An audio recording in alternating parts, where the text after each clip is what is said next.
there's one really true thing about restaurants. System, baby. You are never alone.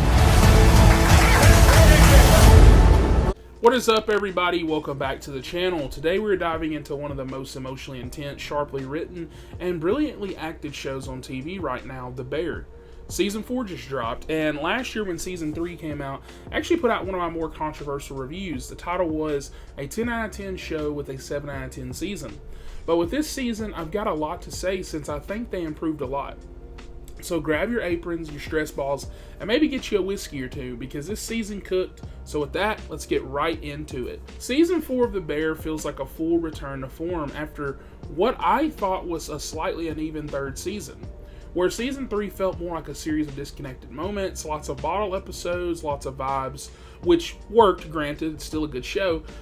There wasn't really a ton of direction. Meanwhile, Season 4 this time around tightens the focus. It brings attention back, the character dynamics back, and most importantly, the story is now finally here in the focus. And yes, I've seen a lot of people say that this season didn't have much of a plot, but I totally disagree. From episode 1, that countdown clock is introduced. It's a little ticking time bomb over the restaurant's future, and that's your plot. That's the undercurrent running through every scene, every argument, every moment of doubt and inspiration is that pressure. It's felt.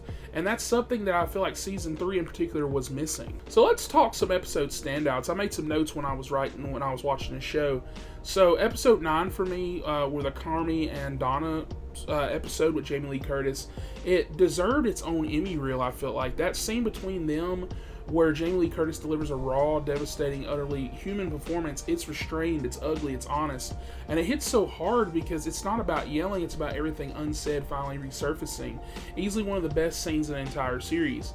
And then we have the Sid bottle episode previously, where we get a great bottle episode focused on Sydney, and unlike the last season with the bottle episodes, this one actually moves things forward because you have a professional dilemma, the lure of her leaving work somewhere else, and that internal push and pull between loyalty and ambition. And it's some of the best character work the show has done with her.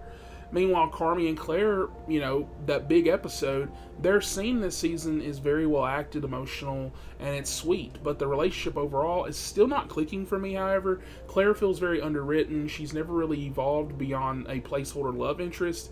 And after 4 seasons, I feel like I should know her and I should care, but I don't. And she's still just kind of there.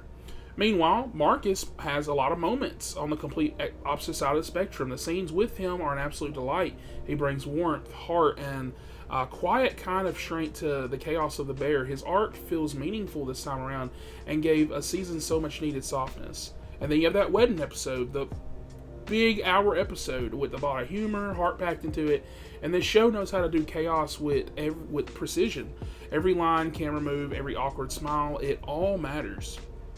Now, let's talk about that finale, which I arguably think is the best episode of the season, because it's just a huge argument. And if you've been paying attention, it's been building for seasons. You have 2 characters, not naming names for spoilers, who finally blow up at each other. And this is where The Bear shows why it wins those Emmys every year, because the writing is masterclass, and so is the acting. It's devastatingly real.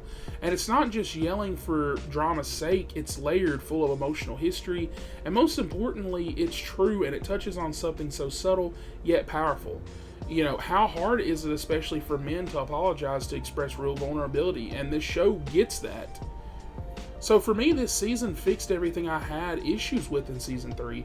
Gone are the aimless vibes. Now we've got urgency, we have stakes, we have momentum, and it still has those signature Bear moments. You have the anxiety-inducing kitchen chaos, the artistic montages, the close-ups that linger just long enough to break your heart. And while I didn't love that ending, it felt a bit kind of abrupt, like it just kind of cut off, especially now that we don't know if there's going to be a Season 5, even though it's written.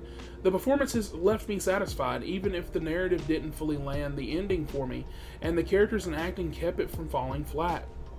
So overall, I'm going to give The Bear Season 4 a strong 9 out of 10. It's not quite the perfection, I feel like, of Seasons 1 or 2, but it got pretty damn close. The performances are award-worthy, the writing is top tier, and the emotional resonance is undeniable. This show continues to be one of the best on TV, and I cannot wait to see, hopefully, what they cook up for Season 5. So let's just hope that they don't burn the place down in the process. So if you enjoyed this review, do not forget to hit like, comment with your thoughts on The Bear Season 4. And honestly, Season 3, what did you think? and subscribe for more TV and film breakdowns. Thank you guys for watching, and as always, yes, chef.